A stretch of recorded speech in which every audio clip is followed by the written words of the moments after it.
మీ ఇంట్లో బైబిల్ ఎక్కడ ఉంది, ఎక్కడ ఉండాలి? కీర్తనలు 37:31, వారి దేవుని ధర్మశాస్త్రము వారి హృదయములోనున్నది, కావున వారి యొక్క అడుగులు జారు. దేవుని ధర్మశాస్త్రము ఎక్కడ ఉందంట? వారి హృదయంలో ఉంది. బైబిల్ ఎక్కడ ఉండాలి?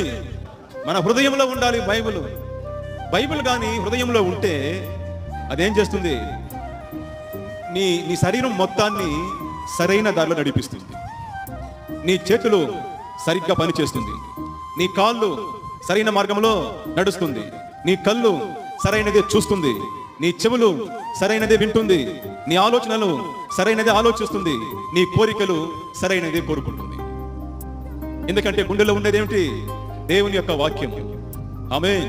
బైబిల్ హృదయంలో ఉంటే అది నీ మొత్తాన్ని నడిపిస్తుంది. సరైన మార్గంలో, దీవెనకరమైన మార్గంలో అది నిన్ను